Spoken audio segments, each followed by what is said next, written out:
The thoughts, opinions, and general overall shades thrown on High at 9 News are those of the individual speakers and not those of High at 9 News, its audience, or its advertisers. The statements made do not constitute medical, legal, or financial advice, and for advice tailored to your specific situation, please consult with a licensed professional.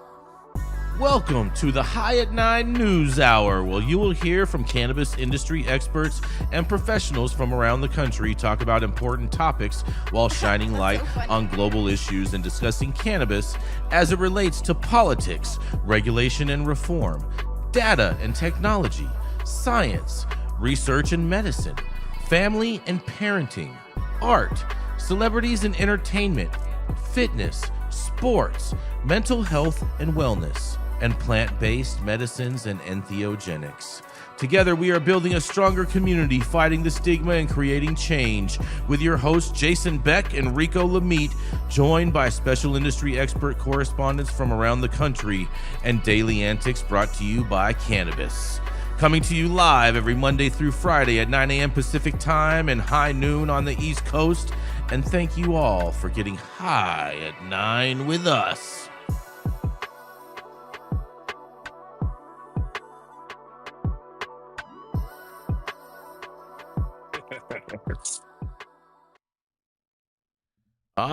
Yeah. Good morning, everybody. That's right. It is Tuesday, April 15th. Shout out to everybody from San Francisco because it's also 415 Day. You know what I'm saying? Up there in the Yay area, probably going to turn up today because of that. Today is National Laundry Day, you guys. So bust out your Tide Pods and don't dab them and just throw them in the washer. He's going to be busy today. Wash your damn dirty clothes. Yes. Yeah. It's also Purple Up Day. Shout out to Prince and Purple Weed. Oh, you're going to love this one, Rico. You're going to love this one. This one's especially for you. Purple's the best color.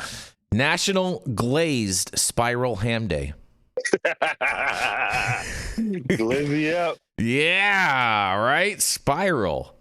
You know what I mean? Shout out to the Glazers out there. Oh man, it's also National Titanic Remembrance Day today, you guys. Titanic was a lie. Folks. JP Morgan just fleeced the entire country and took over the world. Speaking of that, it's also National Rubber Eraser Day, Rico. I'm allergic to latex. Oh man, that's what she said. Ball in your mouth. Whoa, easy. Whoa. Jenny Beth, you need to fix your sound. Something's going on. Wow. Yep. Yeah, work on it. You know what I'm saying? Be some laundry you need to be checking on. It's also National Take a Wild Guess Day today. Sounds like Jason when it comes to facts. It's never. I'm the most factual person you know, Rico. Yeah. Sure. It's like right there. And that's right. You know, it's National Tax Day today, you guys. Shout out to April 15th, you guys. Tax man is coming to town. That's right. The IRS isn't abolished yet, but just wait. For anyone that's filing late, it's probably going to be, you know what I'm saying, worth your while because the IRS is going to get abolished pretty soon. No comment, huh? All right. Well, thank you all for joining us and getting high at 9 with us. It's also high noon on the East Coast. And please remember to like, share, and subscribe to us on all social media platforms. You can look up above and down below to see exactly where we live on the internet. And we are live every Monday through Friday on YouTube, Rumble, Twitch, X, Instagram, Facebook, Kick, as well as on our very own website at www.highat9news.com. So welcome to everyone joining us from any one of those platforms, you guys. And we are kicking it off with the dope dad himself, Mr. Rico Lamitte, the man who's been flying heavy all night and staying ready in the great state of New York. That's right. It is the dope dad himself, Mr. Rico Lamitte. Thank you, Jason. And apologies in advance if you guys hear background noise here because it's a little loud inside and I'm not checked into my room yet. So I had to do this on the patio. On the patio. On the patio. Yeah. And And just as you said, Jason, it is tax day. Yes. So, you know, I had to do a story about taxes. Love some taxation. And here we go. And I hope everybody out there got their taxes taken care of in time or filed extension, because who knows what the fuck will happen this year with the chaos currently running this country. We'll get deported if you haven't. Oh, man. You guys. End up in an El Salvadorian Deportido. As you might have guessed by the Roosevelt Bridge behind me, I'm back in the Big Apple. But just like California weed that I smell in the air right now, you can take the boy out of California, but you guys get the point. I hate cliches. California cannabis retailers are warning that without tax relief, they will be needing significantly more customers just to break even when a planned excise tax increase from 15% to 19% takes effect on July 1st, 2025. According to MJ Biz Daily's Chris Roberts, state average customer spending is down in the Golden State from $80 back in 2021 to $50 average order value here today.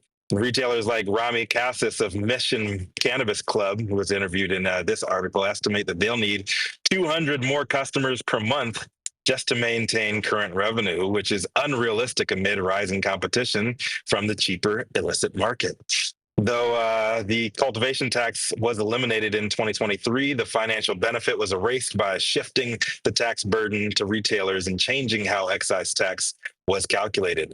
This was worsened by financial pressures in a market already facing falling sales from $5.1 billion in 2023 to $4.6 billion in 2024, and a shrinking basket size, which is what customers spend per visit. So, hold on here, sorry guys. So despite a proposed bill to freeze the tax hike, Governor Gavin Newsom's 2024-2025 budget offered no tax relief. You heard that right? No tax relief from Gavin Newsom, prioritizing revenue due to California's projected $10 billion budget deficit. So industry leaders and lawmakers warn that continued tax hikes will only push more customers to the illicit market and force legal retailers out of business. It's the reason I'm out in New York here, guys. I'm Rico Lamitte, dopest dad on the street for High at 9 News. Back to you, Jason. You are so right about this, Rico. These tax hikes aren't going to do anything but close a bunch of businesses and push more customers into the illicit market. And that is 100% exactly what's going to happen. And basically everyone's just going to be clapping around saying keep the trap alive and whatnot. And it's not any good news for any California retailers out there. I can tell you that much. It's a shame. What's that, Jenny?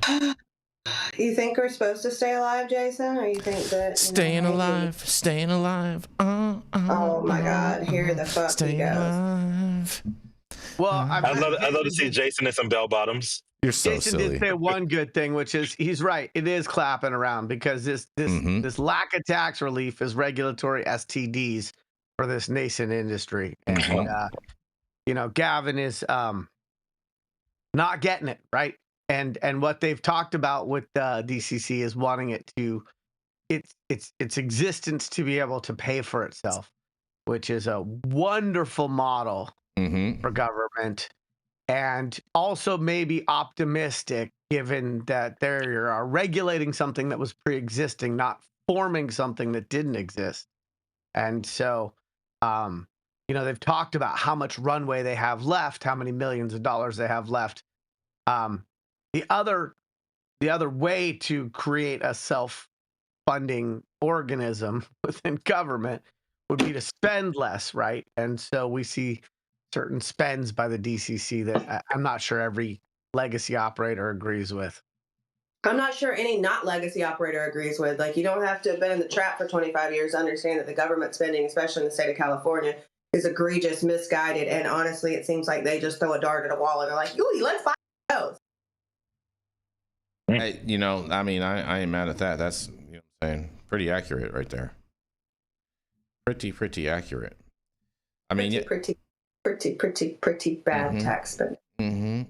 I totally agree with that. It's not looking good for it overall. I'll say Larry that. David would never stand for this. I just want to throw that out there. So. Would not. He would say pretty bad. I like how you did there, Todd. That was pretty good. Thank you. That's what it is. Yeah. That was that. He totally when set a me up. black woman says it, and then a white man says it right after they hear it that time. I'm kidding, Todd. I love you. Oh boy, it's always something White with privilege her. that I enjoy. It's always something with her. Always, every day. Why is it got to be about race all the time, Jenny Beth? Yeah, exactly. See, even Rico's attacking When you a on that woman one. says it, then a man says it right after.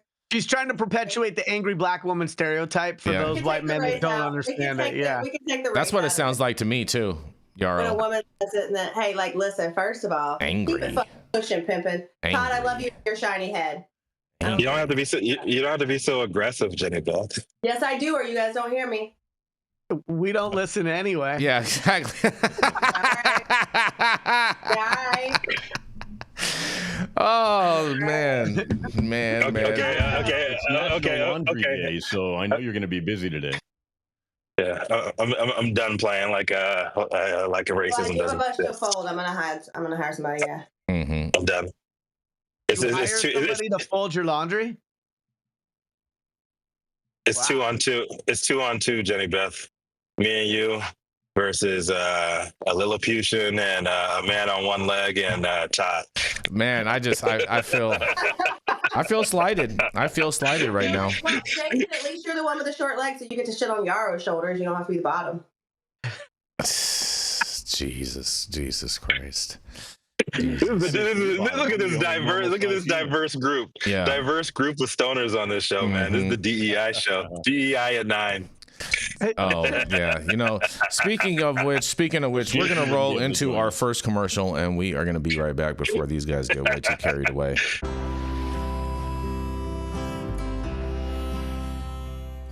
Oh man, your knees still bothering you, man? Yeah, my left one, But I'll tell you what, I've been using this new CBD cream, and it works like a miracle. CBDs? I done heard about them CBDs. I was out there on them Twitters the other day, and I heard they get you high as a kite. Well, not this stuff. This stuff is tested. Every batch, all the way through, pharmaceutical grade, and in a GMP certified facility. So you're not going to have to worry about flying high. GMP certified? I might have to try some of this out. Where I'm even find this? You go directly to aimhighhemp.com and they will ship it to your door right away. Tested. It's not a name, it's a promise. And we are back, you guys. We are back. That was Yes, we are up next. You know who it is? It's Short John Silver. Stop it. The cannabis industry's most indirect answerer. It's the truth teller of all. Donald Trump's the only man that Donald Trump lets smoke inside of Mar-a-Lago. Jason. That part's Beck. true. That part is true. What do you have for True us today, story. my man? True story. True story on that one. But let me. I do want to make one quick announcement for you guys. Shout out to Tested, our sponsor over here at Aim High Hemp Distribution. They said that Tested has landed, and so we will be working with them to do some type of a giveaway this week for the Tested product, and we look forward to that and want to thank everyone over at Aim High Hemp Distribution for all of their support with everything that they do for us over here at High at 9 News. So thank you all so much, and we look forward to that. And make sure that you check out their website. That is listed in the description in the video. But man, oh man, oh man, oh man, I got a story for you guys today. Because a mother, Rico, of a Trulieve cannabis worker who died testifies on a workplace safety bill, Rico. That's right. More than 3 years after a 27-year-old Trulieve cannabis worker died following an occupational asthma attack in the now closed processing facility in Holyoke, Massachusetts, lawmakers are considering legislation to provide workplace safety for the industry. The legislation, House Bill 194, would create a department within the state's Cannabis Regulatory Commission dedicated to implementing occupational safety standards for the state's licensed business. The new government entity, the Department of Workplace and Consumer Safety, the DWCS, would be responsible for investigating air quality, first responder access, and other workplace safety matters that could lead to better conditions in cannabis cultivation, processing, and retail facilities. You guys. Under HB 194, sponsored by Representative Susanna Whips, independent from Athol, the DWCS would also be tasked with ensuring consumer safety by compiling data related to mold testing and reporting that data to the Massachusetts Cannabis Control Commission, under which it would be umbrellaed. The legislation comes in the aftermath of Lorna McMurray's January 2022 death. The 27-year-old from West Springfield had an asthma attack and collapsed while filling pre-rolls with Keef, ground up cannabis dust at Trulieve's processing facility in Holyoke, and I think there was a little bit of mold included in that too that they left out of the story. But according to an Occupational Safety and Health Administration, OSHA accident investigation summary, she died 3 days later in Bay State Hospital. On April 9th, 2025, McMurray's mother, Laura Brennow, testified in support of HB 194 before the Massachusetts Legislature Joint Committee on Cannabis Policy, which held a hearing to allow public comment on 21 cannabis-related bills. In a quote, she says, "I am testifying today because my daughter, Lorna's death, was preventable," Brunel said, adding that her daughter had an initial occupational asthma attack 8 weeks earlier at the production facility. In an additional quote, "Lorna's story is not an isolated event," she said. "Workers and consumers are vulnerable because safety regulations are lagging behind the rapid industry growth. It is unacceptable for companies to prioritize profit over people's safety, and workers and consumers need to be protected. This is why this bill is crucial," she says. Brunel asked lawmakers on the Joint Committee to support HB 194 in honor of her daughter's memory to make sure, in quotes, "this doesn't happen to anybody else. Lorna was my world, and I have no world anymore," she said. It's so sad. In June of 2022, OSHA officials dealt Trulieve more than a $35,000 fine, which the company contested related to 3 workplace hazard communication violations, and OSHA attributed the violations to a failure to properly train workers on occupational hazards and non-compliant record-keeping of hazardous materials at the facility. In November of 2023, nearly 2 years after the incident, a federal report published by the U.S. Department of Health and Human Services and the Centers for Disease Control and Prevention determined that McMurray's death was the first attributed to occupational asthma in the United States cannabis production worker. In a quote, they say, "This case illustrates missed opportunities for prevention, including control of workplace exposures, medical surveillance, and treatment according to current asthma guidelines," and according to the report. Before that report was issued, Florida-based Trulieve announced in June of 2023 that it was exiting the Massachusetts market, a decision that impacted 128 workers, including the ones at the now closed Holyoke facility.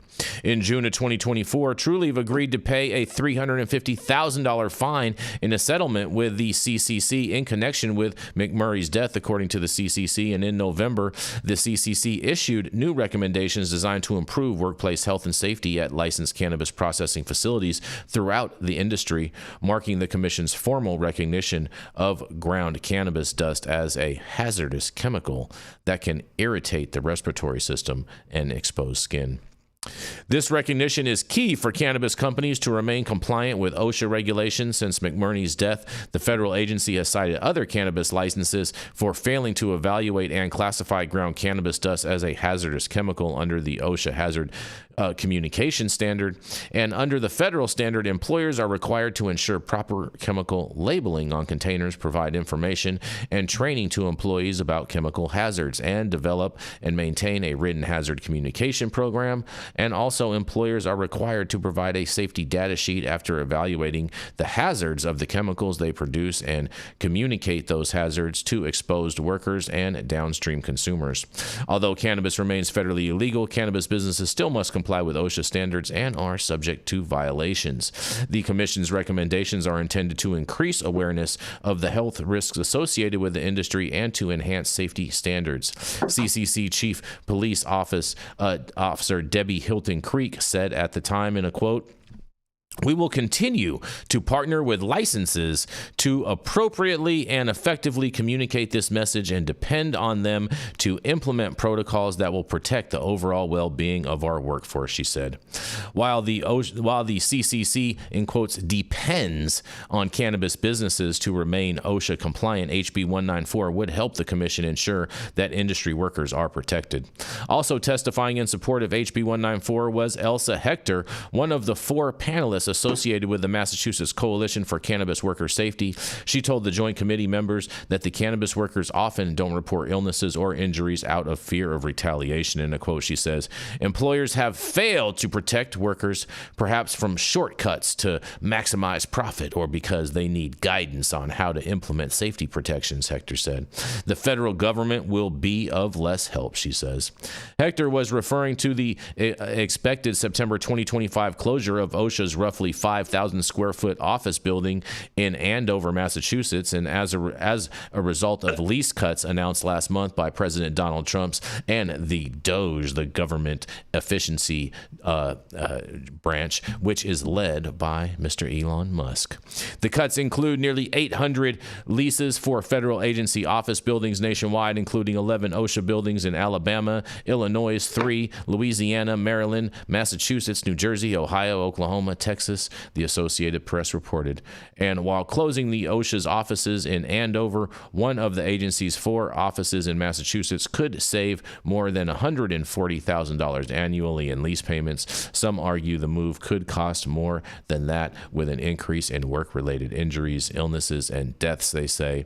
And the state has to step up, Hector said. And that's what I got for you on that today, you guys. What do y'all have to say about this? Rest in peace, Lorna McMurray, and we want to make sure we do our best to remember you here at High at Night News. Well, I mean, first of all, it's a big duh. Of course, cannabis dust is an irritant, especially to people who have compromised immune systems. No, not immune systems, respiratory systems, Jason. Sorry. But thank you for trying to find a word of the day. I try. I help. Yeah. I mean, this is why we have to have our employees have on PPE, and it shouldn't be the government having to step in and say, hey, be a good fucking employer, care about the people. Like, the most important portion of your company is your human capital. Mm-hmm. Like, if you don't give a shit about the people who are working their asses off so that you can make money, you shouldn't be operating. Kim Rivers. Mm-hmm. Buy weed from women. Except that one. I actually hate that you lump in buy weed from women in that. Like, one, I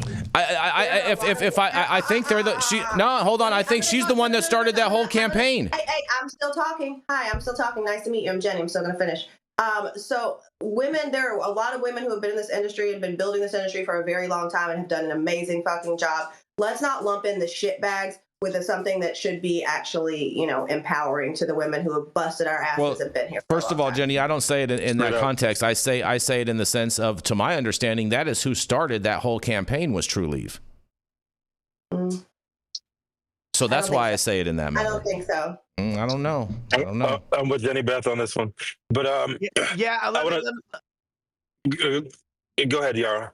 Yeah, please. I mean, well, Jason, when you sort of lump in the bad actor with the buy weed for women, which is a noble thought and a great way for consumers to vote with their dollars, it sort of reminds me of sort of the Republican attack against DEI, highlighting the occasional abuse or misuse of the noble concept of trying to create a level playing field in this country. And so it does really honestly act as a subtle form of denigrating an important concept, which is consumer supporting through their dollar allocation and making sure that their purchases align with their values.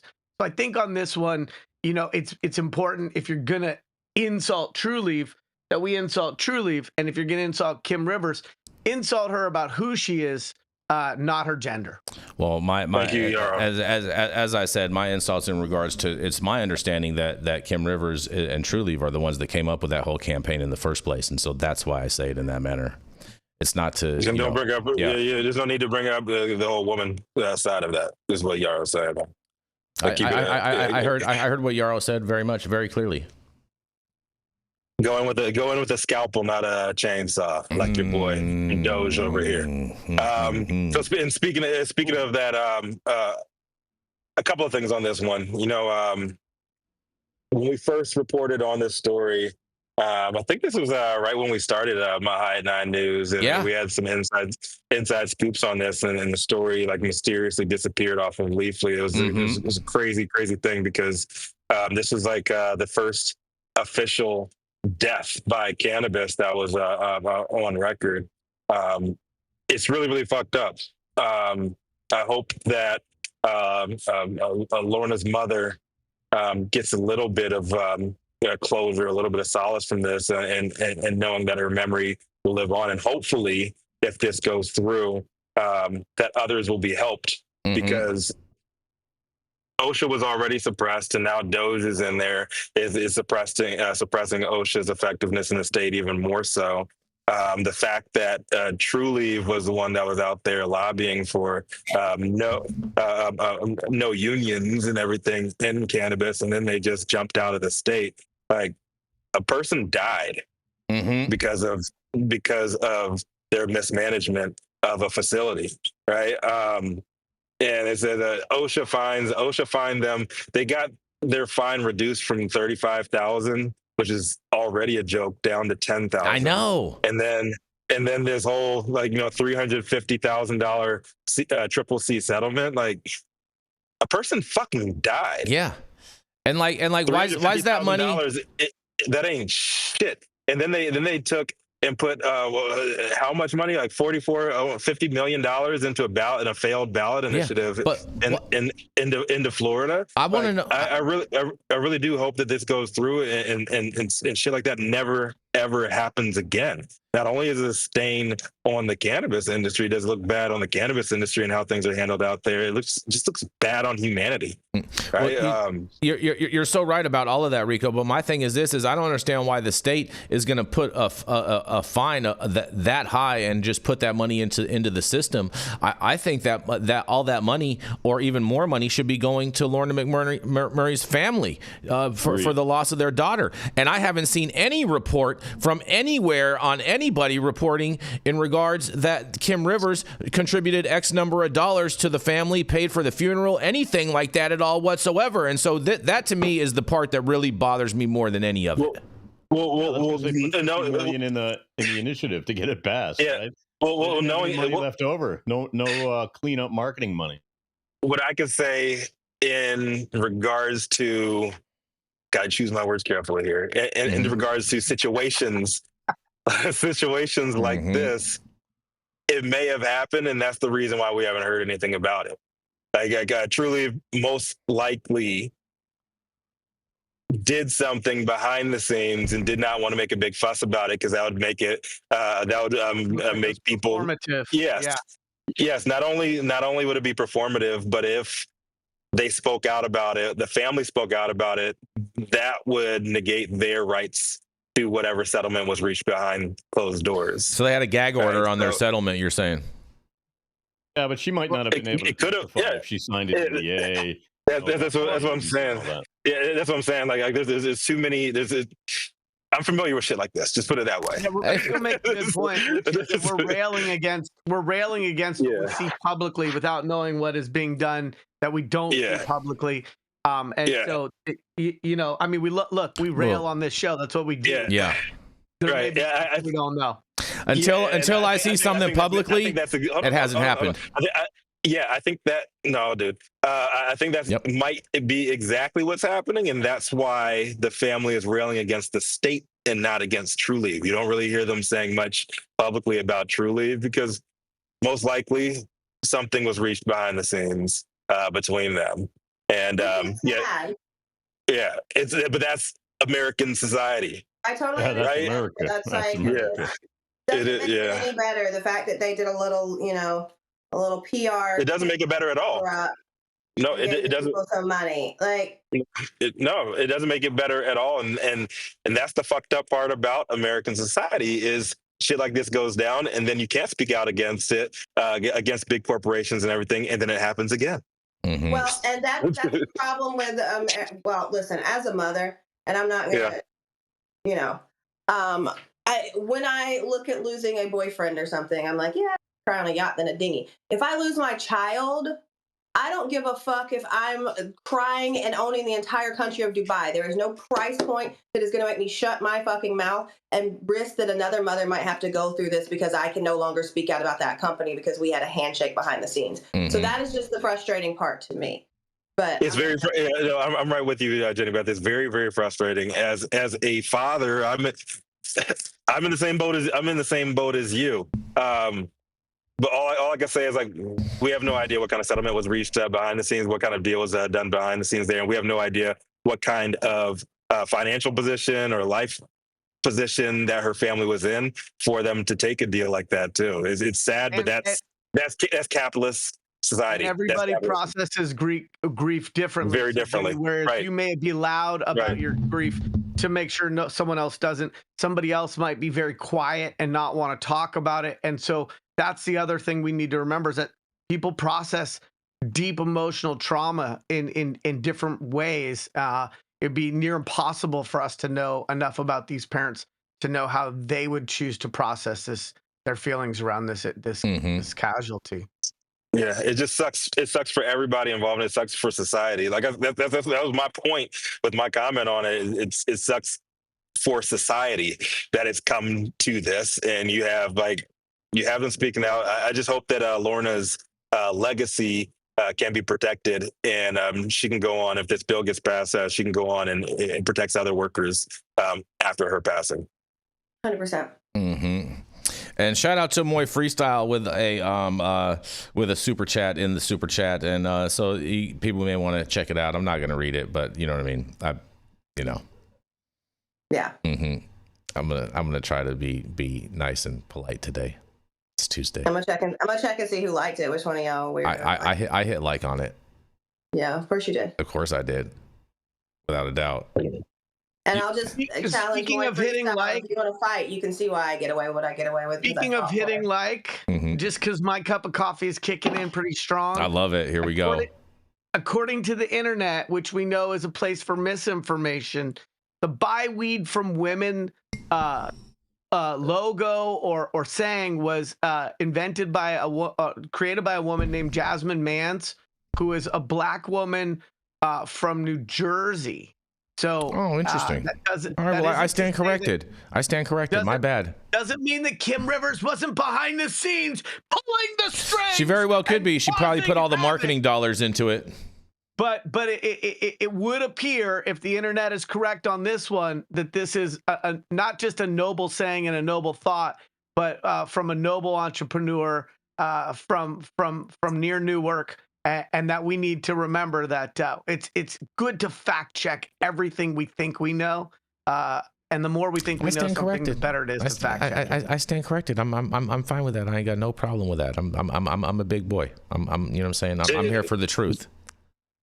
Jason, I didn't know you were a defensive back, man. Your backpedaling is definitely not backpedaling at all. At all. Not that's cute, Rico. That's cute. That's cute. You've backpedaled over to the East Coast right now, but that's pretty funny. It's high noon over here, baby. I'm in the future. I bet. Well, keeping this thing rolling, we are going to roll right into the golden voice himself, Mr. Todd Denkin. He's the founder of DigiPath Labs, where you can get all of your cannabis tested in the great Silver State of Nevada. data. He's also the founder of the Smuggleverse, where they can smuggle all of that digital dank with all that cryptocurrency from all your tokens. That's right, it is the token voice himself, Mr. Todd Denkin. The token white guy. Oh, man. You said it. I love this story because it's about Jason's favorite state, Illinois. Yeah, Illinois. And this, hey, and also too, Todd, this is a continuation of the story that we've been covering, and we want to thank the Cole Memo for all the work that he's been doing in keeping us updated with this story. Yep. Okay, so loud out there, it's Illinois. Illinois, exactly. Up with the noise. What up?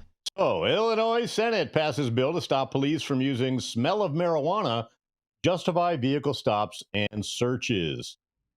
That's right. The Illinois Senate has passed a bill to clarify that police may not stop or detain drivers or search their vehicles based solely on the smell of cannabis.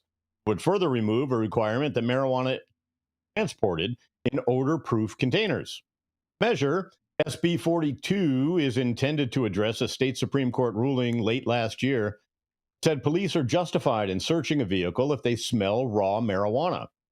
Justices wrote that the smell means, quote, it's almost certain, unquote, the unused product isn't sealed in an odor-proof container as required by law. Many, however, felt the ruling was incongruous with a separate Supreme Court decision months earlier that found that the smell of burnt cannabis was insufficient to cause search of vehicles. There are now a myriad of situations where cannabis can be used and possessed. The smell resulting from that legal use and possession is not indicative of commission of a criminal offense, is what was said in the opinion.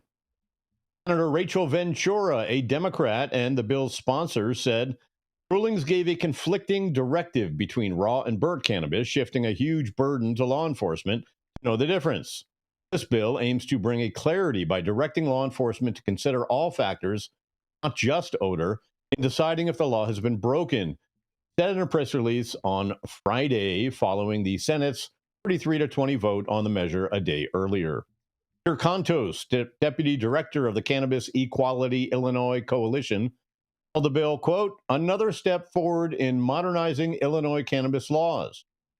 Moving the odor-proof container rule will provide drivers the peace of mind knowing they cannot be stopped solely for possessing a legal product. Senate Bill 42 will also relieve the burden on law enforcement to decipher the difference between raw and burnt cannabis. Proposal next proceeds to the House Rules Committee. Other states have passed laws around the smell of cannabis to justify police searches. Prior to legalization taking effect in Maryland, for example, Governor Wes Moore, a Democrat, allowed a bill to become law that prevents police from using the odor or possession of cannabis alone as the basis of a search. GOP lawmakers unsuccessfully attempted to reverse that policy. Shocking. Minnesota Supreme Court also ruled late last year that police can't use the smell of cannabis alone to justify vehicle searches, ruling that has since been codified by the legislature and signed into law by everyone's favorite governor, Tim Walz. Meanwhile, in Illinois, earlier this year, Governor J.P. Pritzker, a Democrat, touted the state's record-setting $2 billion in marijuana sales in 2024, applauding the, quote, thriving industry, while criticizing the proliferation of the unregulated, intoxicating market. He added, the numbers are clear. 5 years after we legalized adult use cannabis in Illinois, we're seeing the economic impact of a thriving cannabis industry. The governor said while he's pleased with the continued success of cannabis sales and revenues in Illinois, the market is being undermined by the proliferation of the unregulated, intoxicating hemp market. Licensed cannabis businesses comply with strict state regulations, significant taxes, undergo rigorous product testing, he said. This unchecked market not only undercuts legal operators, but also puts consumers at risk by flooding the industry with untested, potentially unsafe products. Pritzker has been vocal about his concerns over the unregulated hemp market, and he said in January that he was, quote, tremendously disappointed, unquote. A bill to impose restrictions on sale of intoxicating hemp products he advocated for stalled out in legislature. Meanwhile, a report from the State Cannabis Regulation Oversight Office was released late last year, detailed how 2024 saw the single largest expansion of stores as Illinois began operating medical marijuana dispensaries, with 82 new retailers opening for business, many of which are owned by social equity licensees. As additional dispensaries open their doors, that increased competition leads to increased availability of product and better prices for consumers, just as we anticipated. Cannabis Regulation Oversight Officer Erin Johnson said on Thursday, and she added, "Look forward to the continued growth and success of Illinois cannabis industry, leading to further economic development, public awareness, and support for responsible consumption." Last summer, officials also announced the award of $35 million in grants to 88 local organizations using funds generated from taxes on adult use marijuana sales to support community reinvestment efforts. Since launching the program, Illinois has awarded over $244 million in marijuana revenue-funded grants to that end. The governor has frequently joked about the fact that Illinois is benefiting from the lack of legal access to surrounding states. Going back to his State of the State address back in 2020, he said out-of-state dollars will end up coming to Illinois and paying taxes for cannabis products that bolster the state's coffers. Separately, state senators last year took up a bill that would have legalized psilocybin and allowed regulated access through service centers where adults could use the drug in a supervised setting. I'm Todd Denkin with High at 9 News, and more good news for driving with cannabis. What do you guys think? This is great news. So now I guess the next step, Todd, is that it goes over to Governor J.B. Pritzker's desk for signature, right? That's exactly right. Yeah, this is fantastic news, and I hope people in the cannabis industry put pressure on the governor for him to sign this bill, because he seems very cannabis friendly. His biggest, biggest complaint is the unregulated, intoxicating hemp market. Yeah, but he's very pro law enforcement too and whatnot, and I can see him getting pushed around. You know what I'm saying, or rolled around by the police Greg lobby Abbott and would whatnot. Be pushed around. Pritzker would be rolled around. Rolled around, yeah. Fair enough, Todd. Fair enough. Yeah, rolled around. You know what I mean? Like a powdered donut. Mm-hmm. It's a good step forward for Illinois, man. Yeah, Rico. I mean, this is one of your home states, bro. Yeah, man. What's crazy? This whole odor law or whatever it is. It's a terp law. It's seen so much back and forth, and their legal market isn't even that mature. So I think it's just crazy to see all this happen with this over the last year and a half. But I'm a fan of less regulation all the way.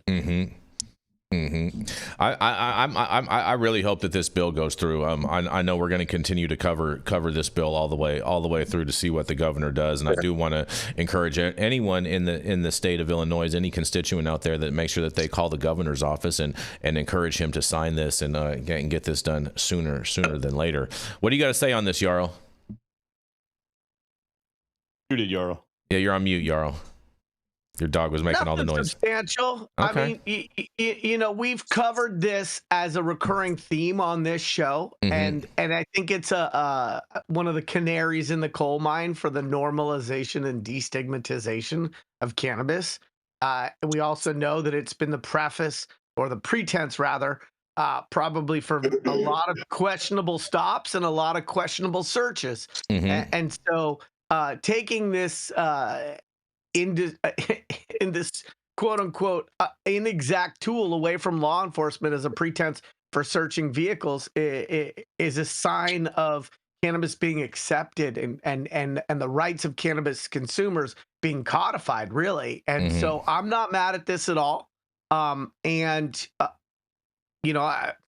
Maybe I've experienced the benefits of these new policies myself, but I just don't even think it's fair to police to have to expect them to know the difference between burnt cannabis versus fresh cannabis, versus raw cannabis, and the idea that there's any sort of smell-proof bags or containers that would actually be coming out of a dispensary is like, no. So what would, like the louder your weed, the more risk you're at. So it'd be funny. Any of this. It'd be funny, Yarrow, if dispensaries start selling turkey bags for people to put their cannabis in.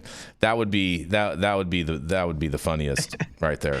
Well, I'm always surprised when I go into the store and I see where turkey bags are actually like there's a section for cooking materials. I'm like, oh, that's what they were for. Okay, my bad. I have like a vacuum sealer now in my kitchen. I'm like, oh, I mean, you can actually vacuum seal fish. Yeah, oh, that's what it's for. Okay. I remember in the 80s and 90s, Reynolds Company actually went and did a whole study trying to figure out why their turkey bags were in such high demand in the Emerald Triangle region of Northern California, and they were like, this is like our number one market, and they couldn't figure out why the people were making so many turkeys. But I think moving forward, what I would love to see is that in any state that has even a modest medical program, that part of the changes to rules and regs by having a modest medical program is that the smell of cannabis is no longer grounds for search. That whether it's a home or a car, that just it's a well-reasoned bolt-on small piece of policy that probably should be propagated or promulgated everywhere. Because it doesn't make any sense. It's an old paradigm for law enforcement to think that the odor of cannabis is a reason for them to look for criminality. That won't happen in Florida because Ron DeSantis thinks that the smell of marijuana is a scourge on society. Well, in regards with that, I've noticed that the humidity in Florida really takes a lot of the smell, like makes it harder for people to smell. You know what I'm saying? High quality. That's your story you said last time we talked about this. Yeah. He did, because Jason's got water on the brain, but vapor barrier deficit pressure. No, I mean, here's the thing. It works. The smell of burning cannabis is a scourge. It dissipates faster. As is the smell of burning tobacco, as is the smell of farming operations. Don't forget the Purina factory. If you drive by a pig farm, you know that there's some really noxious odors that are created by agriculture and by burning anything. And so we want parity with cannabis smoking. We want it to be treated like cigarette smoking. We don't have to be exceptionally unique. And the smell of smoking cannabis is very different from using a vape pen. So I think that it would be nice if those were allowed in places where smoke wasn't. Interesting. I think, it's funny, Ron DeSantis doesn't mind the smell of hemp, though, right? Oh man, and on that, I'm just gonna say, what I'm saying, save the terps, save the terps, weed for the people, you guys. And on that, we're gonna roll into our next commercial, and we're gonna be right back.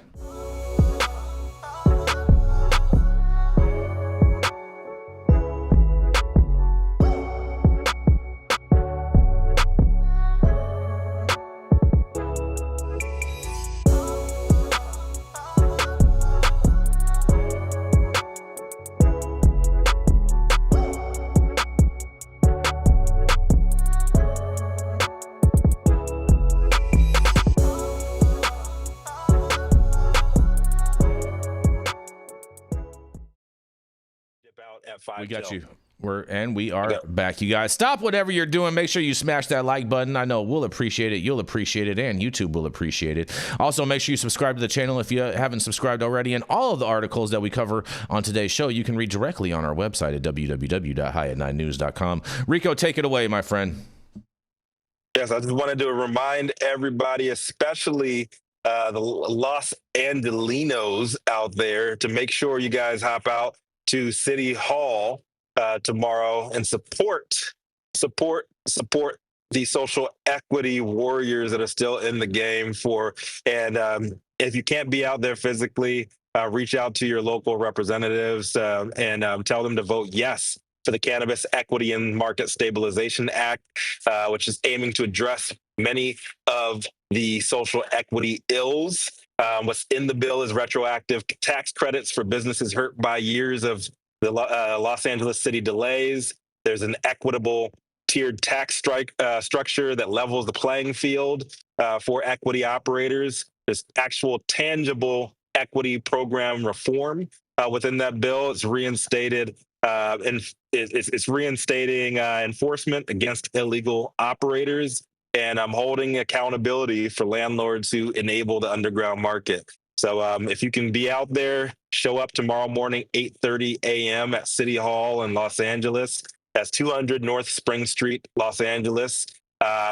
Get out there and demand change and support your local social equity operators. And also, too, the whole team from Catalyst will be out there. Mr. Weed for the People himself will be out there supporting this effort. And I believe they're going to have some trees out there for people and whatnot. So we do want to make acknowledgement of that. And one final acknowledgement before we go to our next commercial. We do want to dedicate this show to the life of Lorna McMurray, who passed away at the Trulieve facility. And also, too, today we also want to acknowledge the life of Jack Herrera, and today was the 15-year anniversary of his passing, and so we want to also dedicate the show in his memory as well. I just ordered the summertime strawberry salad when added steak on top here at Anna's. Make sure you do the same thing too next time you're in downtown Long Beach. Come on down and check out Anna's joint on the 400 block of Pine Street. They have amazing selection of beers, foods, and when you come down here to Anna's, you can even challenge me to a game of shuffleboard if you want to lose.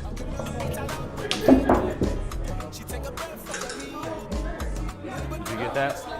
So, next time you're in downtown Long Beach on Pine Avenue, make sure you stop by Anna's Joint on the 400 block. Not only do they have Anna's Joint, this restaurant and bar, but they also have the amazing deli next door, and then next door to that they have a very exotic flower shop. You may want to stop by and say hi.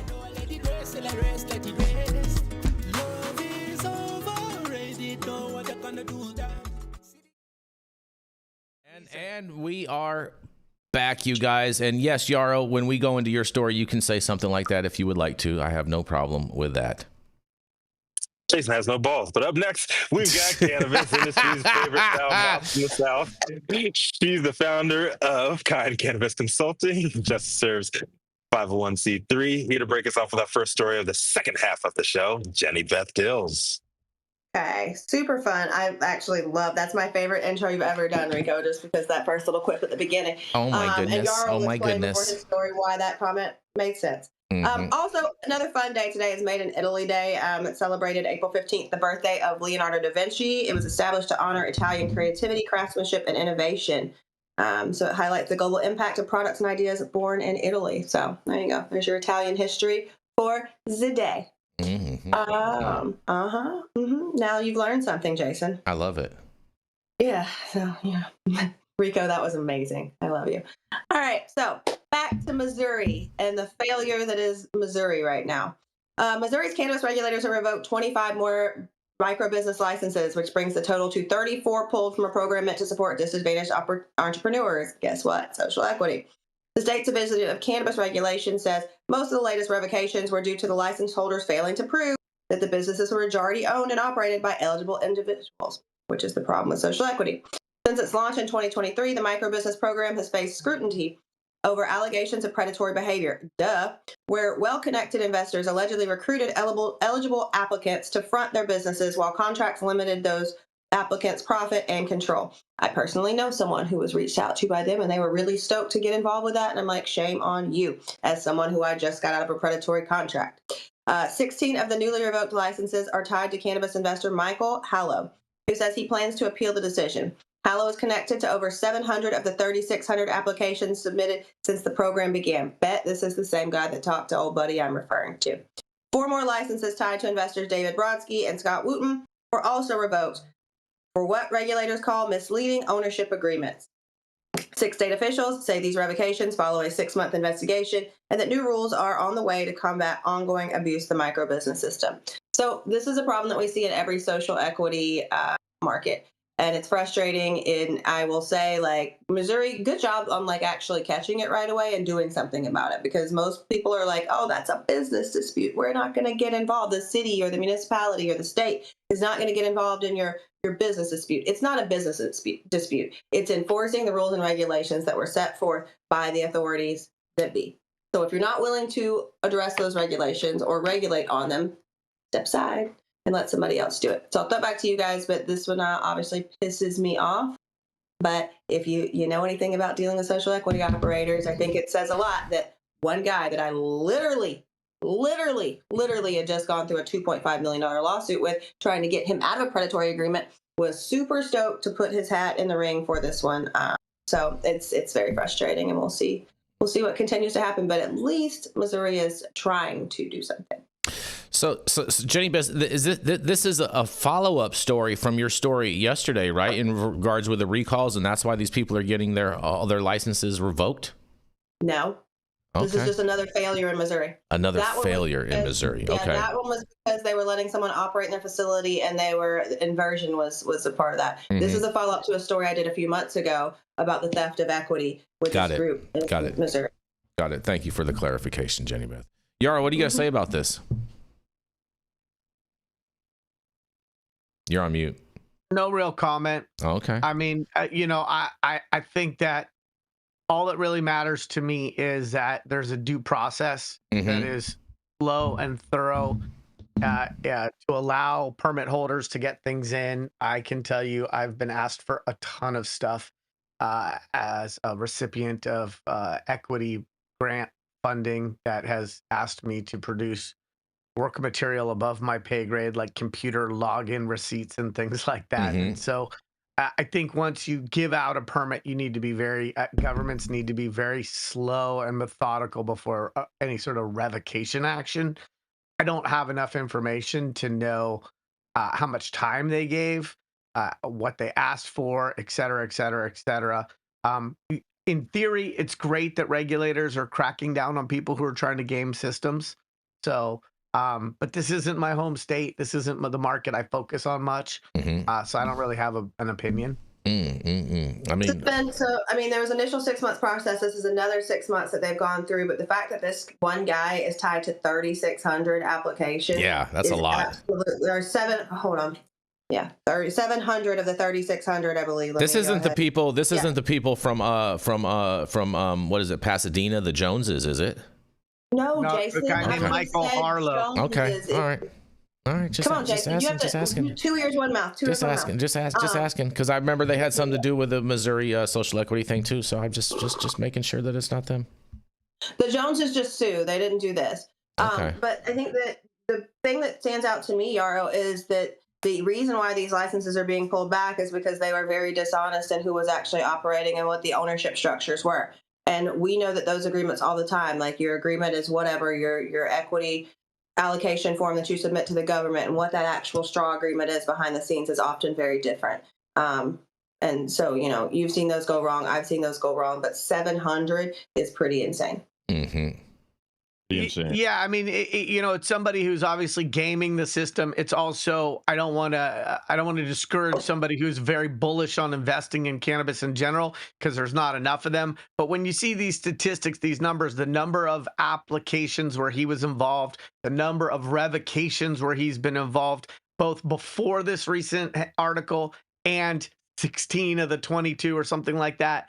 It seems like he's got the opposite of the Midas touch. He's got like the botrytis touch, right? Because we're seeing a lot of rot there, and so it's probably pretty likely that person is trying to find the loopholes to sort of eviscerate the spirit of the program, if not the guidelines. Oh, you know what? Okay, so I checked my email, and yes, that is the same guy. He was reaching out to operators in other states and people like that to kind of dialing for dollars, like, hey, did you know that you're eligible? I'll pay you to go onto this license. We'll fill out the paperwork for you. But I'll pay you to go onto the license. Exactly. Todd, any thoughts on this, Todd?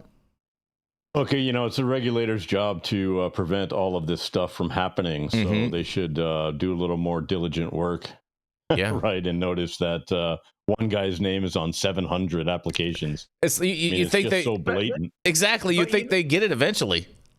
Well, but here's the other side to this, right? Okay, here we go. It's easy to demonize the capital partners, and they deserve to be held accountable.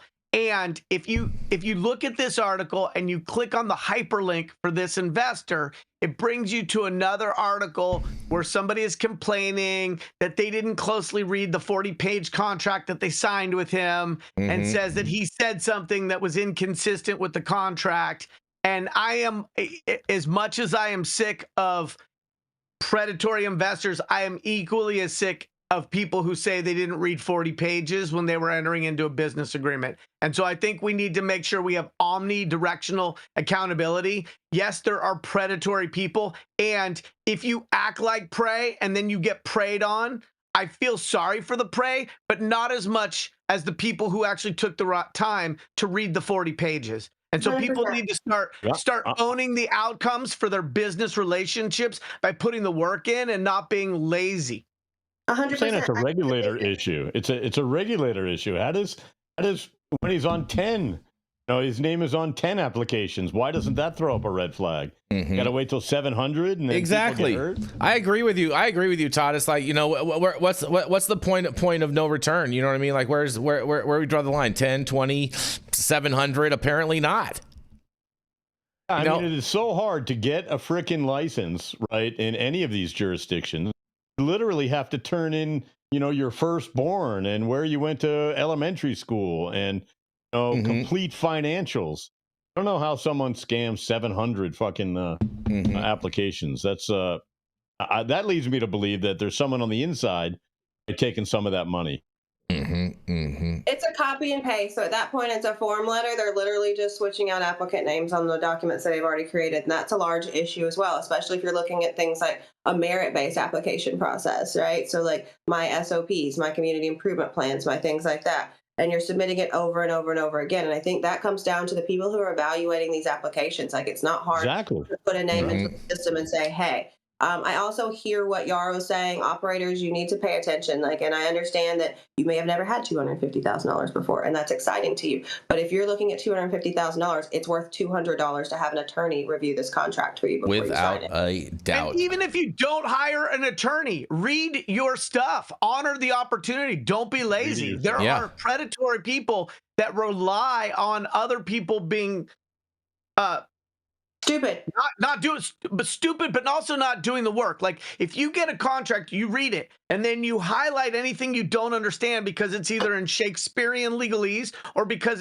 it's just challenging for you to understand. You highlight it, and then you go figure out, what does that mean? You ask somebody who is not associated with the deal, who has no vested interest in telling you something that might not be your best advice. Yeah. And if you didn't do that, but then you sue later, it's hard for me because it's like, we all know this stuff. This isn't some secret sauce, some magic recipe for business. I'm not Tony Robbins offering people coaching. This is just basic stuff, like putting your pants on with the zipper in the front. And so it's challenging for me because there are predatory people out there, and there are a lot of lazy people who aren't doing the work. And never mind the intergenerational wealth.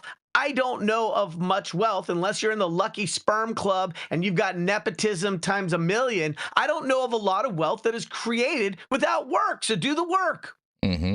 Fair enough. And on that, we are going to roll into our final commercial, and we are going to be right back.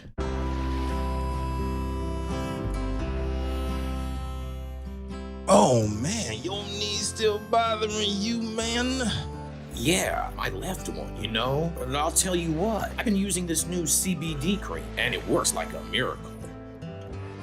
CBDs? I done heard about them CBDs. I was out there on them Twitters the other day, and I heard they get you high as a kite. Well, not this stuff. This stuff is tested. Every batch, all the way through, pharmaceutical grade, and in a GMP certified facility. So you're not going to have to worry about flying high. GMP certified? I might have to try some of this out. Where I'm even find this? You go directly to aimhighhemp.com and they will ship it to your door right away. Tested. It's not a name, it's a promise. There is. Yes, and we are back, you guys. Hey, coming up next, he's short in stature but big in balls, and that's why Yarrow Kubrin is about to tell you a thing or two that Jason Beck neglected to. Yeah, right. Welcome to the stage, Yarrow, motherfucker. And the crowd goes wild. Okay, so let me start this off. Super happy to be here Tuesday, April 15th. I think this might be tax day. Yes. I know Jason already mentioned Jack Rare. It's a many things day. But what I would also say is, as much as I love the super chats, the right to freedom of expression, I question Moy Freestyle. I just question whether feminism since the 1960s has created a ton of advantages for women. I do believe there's still a pretty pronounced pay gap, and I don't believe it was designed to create advantages so much as it was designed to take away disadvantages.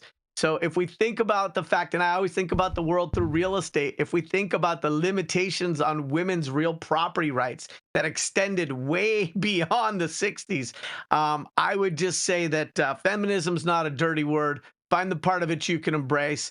And those that have opinions about feminism that aren't women might want to consider whether those opinions are the most important thing to express. I love my opinions. I know most people are in love with their opinions, but you can go blind if you self-congratulate too much. So. That's what they say, but I still got 2020. So super chat away, but I gotta bring that one up again. So without further ado, my article is actually a news snippet on the Rainbow Peacock, which is NBC. And speaking of the rainbow, this is about San Francisco and really the Bay Area. And so we're coming up against 420 again. And 420, I think, is for cannabis and cannabis retail, sort of like Black Friday is after Thanksgiving. It's this great shopping day. There's going to be great deals, a lot of value, bargains, promotions, etc. And what we've seen in California over the since 2021 is that a lot of that shopping, it's gone down, right? So we had 260 million in 2021, 232 million 2022, 215 million in 2023, and 182 million in 2024. So one way that Americans get to express themselves is how they deploy their dollars. And so you can vote for the regulated industry. You can vote for getting better value at the register, and you can acquire your legal lab-tested cannabis at a variety of retailers, including Florida Dispensary. Gentleman there who owns that in San Francisco has been around for a really, really long time in both medical and regulated cannabis. And there's going to be events happening. So there isn't going to be sort of the traditional Hippie Hill 420 event in Golden Gate Park, but there are going to be some pop-ups, some informal things. There's going to be something at the Robin Williams area in Golden Gate Park. And those are going to be supported even if they're not sanctioned. So I just really encourage people to think about 420 as a shopping day, a festive day, a day for community, camaraderie, cannabinoids, and to vote with their dollars. The world's a pretty scary place these days and doesn't always seem like it's getting better.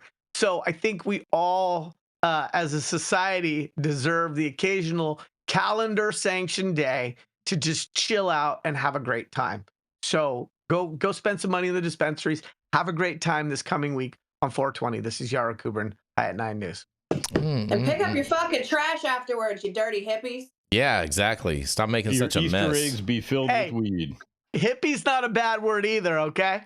There's nothing wrong with being a hippie. I've definitely spent my fair time with dirty feet following festivals, probably whooped out. And tons of Great time petroleum of my oil. life. Great time. Real, Dude, I was the lead singer of a Grateful Dead tribute for 8 years. Like, I've spent my fair share of whooped out years, okay? But Jenny is a I wook. want you guys to pick your shit up, because, like, the amount of trash left after these celebrations that are supposed to be improving the movement and bringing, visibility, you're just bringing visibility to the fact that sometimes we're assholes. Mm-hmm. real hippies don't have dirty feet. Real hippies wear Birkenstocks. Mm-hmm. Mm-hmm. Mm-hmm. Mm-hmm. Any thoughts on this, Todd? It's always good to celebrate 420. I think it's great that we actually have a holiday for owners. Mm-hmm. Yeah, be safe, pick up your shit. Nobody wants to have trash left over after these places, but yeah, celebrate 420 best way you can. I'm with that. I hope everyone has a fantastic 420 this year. It is going to be on Easter Sunday, you guys, and that kind of dovetails into my next story. You guys are going to love this, because that's right. James Dobson, the focus on the family, is probably going to say that the resurrection is happening today, and that Jesus Christ is coming back to redeem and redeem everyone from all the sin, because adult use marijuana sales begin today in Colorado Springs, you guys. That's right. Starting Tuesday, April 15th, adult use marijuana sales will begin in Colorado Springs. City Records Friday showed 22 storefronts had secured active adult use licenses for opening day. In a quote, they say, "People are excited," said Paul Gillian, corporate counsel for Nuvi Pharma, a Pueblo-based company with one of its 7 shops located in the Springs. In a quote, "It was kind of a make or break for us," he said, of the Springs location. Voters in Colorado's second largest city passed a measure allowing retail pot last November, more than a decade after the state became the first legal state in the nation to legalize the drug. City leaders had long fought against adult use sales, and they argued it would lead to higher crime rates, increased cannabis use by minors, and harm the city's reputation in the hunt for greater military investment. City council members attempted to put the issue before voters again this April. That effort was blocked in court, and the new rules allow only existing medical marijuana dispensaries in the city to apply for adult use licenses, and many of the 166 active license holders have complained of slowing medical sales in the city for years. Julian said the Springs Nuvi location would likely have closed without the adult use license, and in a quote says, "I was actually camping out in front of the city clerk's office the morning the applications were allowed to be submitted," he said.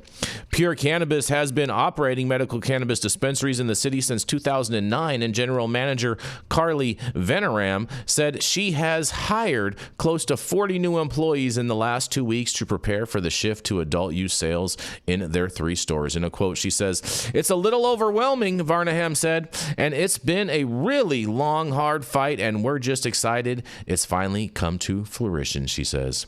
Stores may not stock or store adult use marijuana until April 15th. That is today. And while some shops are planning early morning shipments so they can sell as soon as possible on today, that Varnam said her team is taking the day to sort through their new inventory before starting their retail sales on Wednesday. In a quote, they say, "We've got a lot of hands to help us receive that inventory, barcode it, track it," she said. "I don't want retail customers coming in on Tuesday to be an absolute zoo. Nothing stocked on the shelves," she says. But come Wednesday, she'll expand her store's opening hours from 9 a.m. to 9 p.m. 7 days a week. And look at this. Colorado Springs, congratulations. And James Dobson and Focus on the Family is probably having a heart attack right now and thinking the whole world went to hell. And I can't wait to hear what you guys have to say about this. Well, first of all, I'm very, very, very, very, very, very, very, very, very, very, very, very, very excited. Because we've been fighting for this for a very, very, very, very, very, very, very long time. Since I was running operations in Colorado Springs, which was also a very, very, very long time ago. But no, this is amazing. It's about time. These operators need some reprieve. Like, it's really hard to run a med shop in Colorado Springs. There are only so many patients. There's only so many, there's a large military presence, and they can't get medical cards because they can't smoke weed, unfortunately. So it's a little difficult. And I think the word you were looking for once again was rapture. not resurrection. Resurrection already happened. Yeah, it's okay. Sorry, Jenny. My bad. Okay, we're going to get it right. I'm helping you. New words every day, Jason. We got this, buddy. Lots of new words. Lots of new words. So I'm really excited. It's been high time, and I'm really, hey, Colorado Springs, gotcha, bitch, because they tried to screw the voters and screw their constituents out of what they very clearly asked for. You tried to say, hey, the voters are not intelligent enough to read the ballot and know what they were voting for, even after you put a trick question in there, and they voted your trick question down and voted overwhelmingly for recreational adult use cannabis. So shout out to those Colorado Springs operators. Check out Levity Wellness. Check out all those guys. Shout out to them. I'm so happy. Agreed. It's about time. And I'm not sure. I think we might have had some pictures possibly to share of Jenny Beth actually working in Colorado Springs from back in the day. I'm not sure if he has those available, but we did have some. I mean, all JB pictures aside, which is probably better for clicks and views, and she takes a better picture than anyone I'll ever take. This is another example of the defect of local control. And so one of the ways in which regulated cannabis was allowed to expand out across the country was this idea of local control. And local control meant that local municipalities could be more restrictive than whatever the state regs were. And we've seen the negative impact of local control. This was this holdout in Colorado, which is a mature market. And local control prevented 3/4 of the 58 counties in California from having brick and mortar dispensaries. And local control has already created retail deserts in Long Island, in New York. And so local control was a way to get this buy-in. Like, don't worry, you guys will be able to set your own guidelines or your own restrictions. And local control has been disastrous for cannabis. It's to say yes, but the outcomes of getting those people to be able to muck up what would have otherwise been state regs that would have been uniformly applied has been extra costly for businesses trying to figure out where they can operate, and if they operate in these places, what are the nuances and changes based on local control. It's been extra difficult for consumers because there's places where you can only get delivery, or there's no consumption zones, or there is consumption allowance. And it's also created just the cost of not having uniformity, at least in the state. I think we will look back on that and really regret that local control continues to be rolled out in new state programs as if it was a benefit and not a detriment to a industry. I'm very excited for all the people in Colorado Springs. I agree. It's been a very long fight, and they had a couple confusing propositions on the ballot, but the people came through. And look, there's Jenny Beth right there on the screen. You know what I'm saying? Baby JB. Look at that. Look at little baby JB at the beginning of legalization out there. What was that? 2014? Something like that. Yeah. I think I'm holding. Pretty sure that's Cali Orange. And look. Yep. And look at that's you. That's you watering. No, that's not me watering. That's me teaching them how to properly harvest. I changed all the harvest SOPs and all the. Yeah, but that's a heavy default that should have happened a long time before chopping those plants down. Look at that. Look at that. Jenny Beth, hard at work, you guys. Speaking of that, we're going to go. And Todd, did you have anything you wanted to say finally on this? No. I'm good. I just like seeing Jenny Beth as a teenager. Yes. And thank you all for out the way you meant it. Thank you all for joining us and getting high at 9 with us every Monday through Friday at 9 a.m. Pacific and high noon on the East Coast. Big shout out to our audience and supporters for tuning in daily and listening to the insanity that is the developing cannabis industry. Huge thank you to Aim High Hemp Distribution. Congratulations on finally getting that tested product. We can't wait to try it out and do a giveaway, as well as Catalyst for helping us keep the lights on over here. Thank you to our correspondents for being absolutely amazing, and thank you to Cannabis Sativa L for giving us a reason to do this every day. Thank you to Cloud Media Partners Anthony out there in the metaverse, and thank you all for tuning in and getting high at 9 with us. We are America's #1 daily cannabis news show. And we are off.